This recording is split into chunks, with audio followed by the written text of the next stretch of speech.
We came to Riverside to the hospital to visit a friend of mine. She is not doing well at all. You're watching the Bear Pantry Show.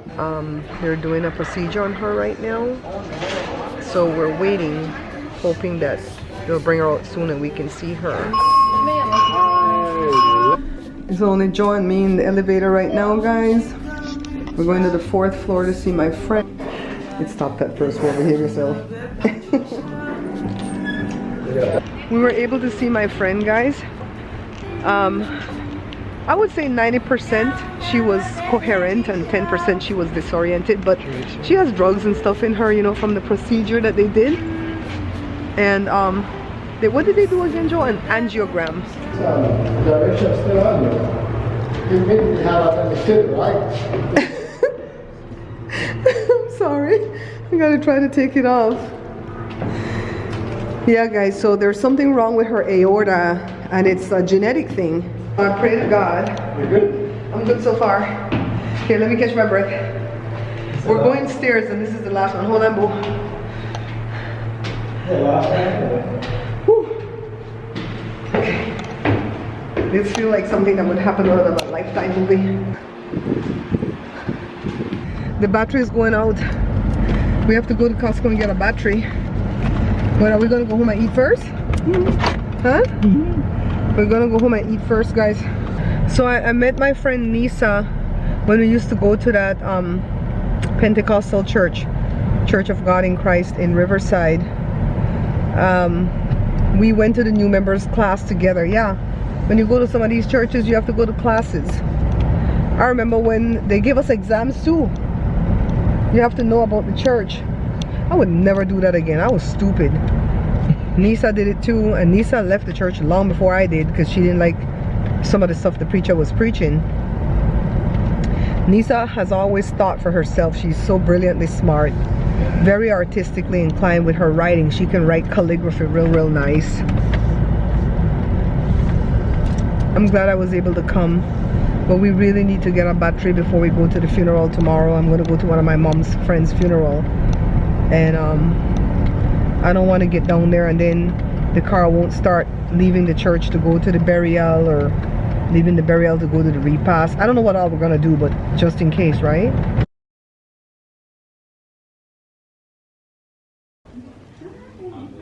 It's pretty.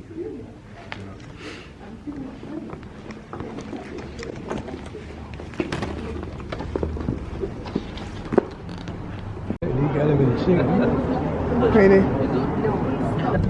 I didn't tape too much inside the church, guys, out of respect, but now we're waiting. So we have our funeral sticker. We're waiting to see who's gonna lead. There's like 3 motorcycle cops, right? There's one there, and not everybody is gonna go to the burial site. Only the ones with the stickers on their thing. Put on my little hat. He said, come forward now, we're about to leave them. Better make case. You know what I mean, Joe? The burial is gonna be a good, what, 30 miles from here?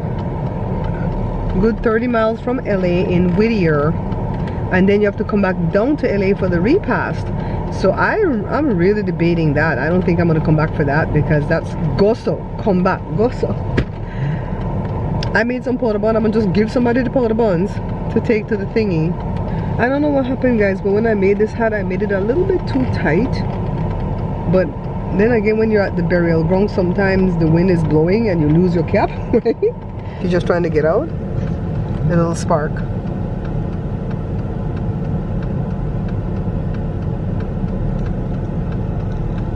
So we have our funeral sticker on the front and one on the back. There's an orange one on the back.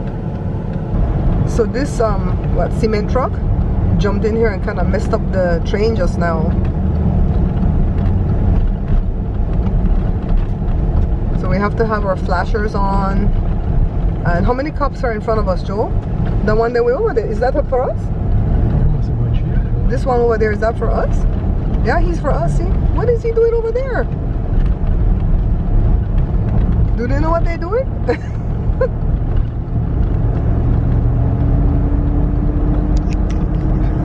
Okay, guys, this is a harrowing experience to follow a funeral on the freeway. because these other drivers have no respect for these bike cops. They're constantly cutting in the line. And then Joe is driving with boots, so you have to make sure he stopped good.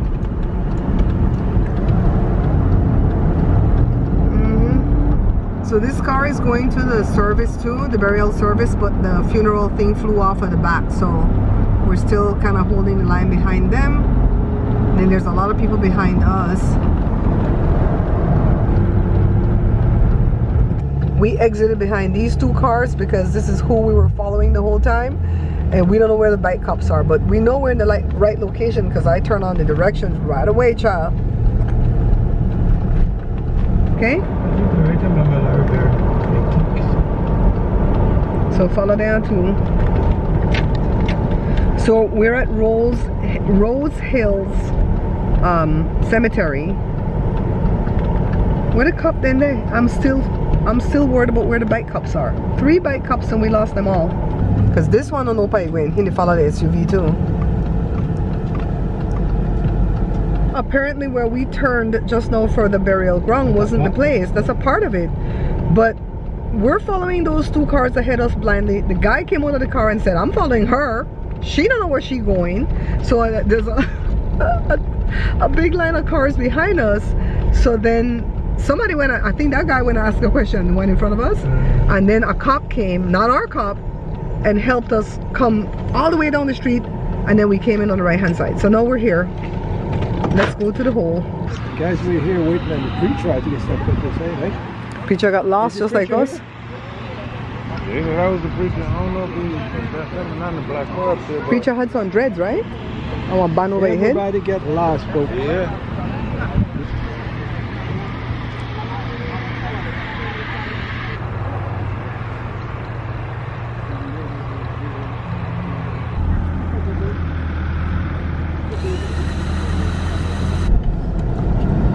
So we're heading out of the burial ground.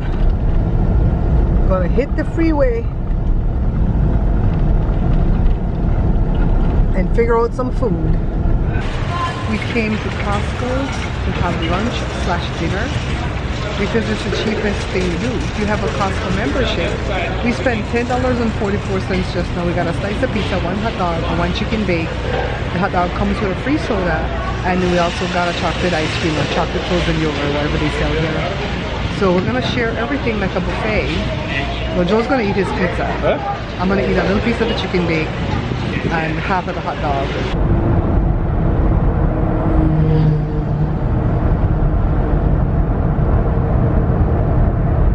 Did you guys see that?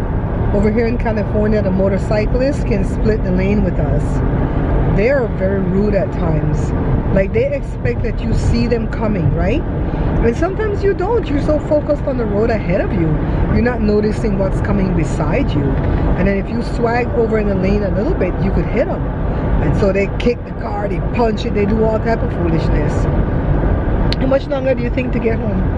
We're at campus right now. If the traffic stay like this, 20 minutes. 20 minutes if the traffic stay good. If it's not good, it's going to be another hour. And of course, the traffic got thick after that, so it took us a whole hour to get home. We left home at 9 o'clock in the morning and didn't get home until 5 o'clock in the evening, and we only stopped at Costco for like 25 minutes. I'm really grateful, though, that I was able to attend the funeral services for Mom's friend, because her daughter has been a great supporter to the show over the past 8 years, and I made a vow to God that I was going to go to the services. I didn't promise her anything. I promised God. And right at the time when the funeral was coming up, the battery for the Tahoe died, and that's when I had to go see my friend, right? So we went over there with a battery in the back that we could jump the battery in the car off of. Now you might say, why didn't you put that battery in it? It's too big. We bought that battery for Jada to go sing at the beach, and it's a huge, like for a camper or something, right? So we had to go buy the battery for $136, and that messed up my bills. It messed up the payment for the fridge. It messed up a whole bunch of stuff, right? But I made a vow to God, and I was gonna keep it. And I said something in my live event when I was going to the funeral services, right? I was doing a live, and I said, when people show up for you, even if they're late, be grateful that they showed up, because you don't know the hell they went through or the demons that they had to fight to come through for you, right? And I think that resonated with a bunch of people.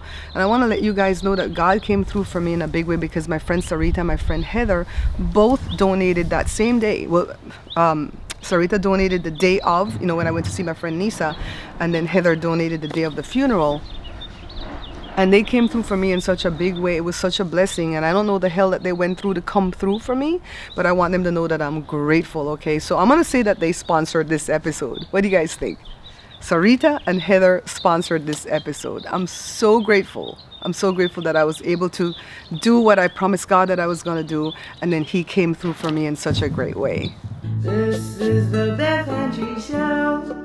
A quick little update on my friend Nisa. They were able to put a permanent pacemaker in her. The day that we were there and they did the angiogram, they actually put a temporary pacemaker in, and now they put a permanent one. They're going to discharge her to a facility because she needs therapy, because right when everything happened to her, she just stopped walking. She didn't have a stroke or anything, but she just stopped walking, and she's still not really 100% there, and I feel like that might be a little bit of delirium or something like that. So wherever they send her, I hope it's close so that we can visit her often like we used to visit our friend Osley. Remember back in the day we went to see Osley every day for 9 weeks while he was in a coma, and then 2 or 3 times a week for 2 years until he's been restored. Oh yeah.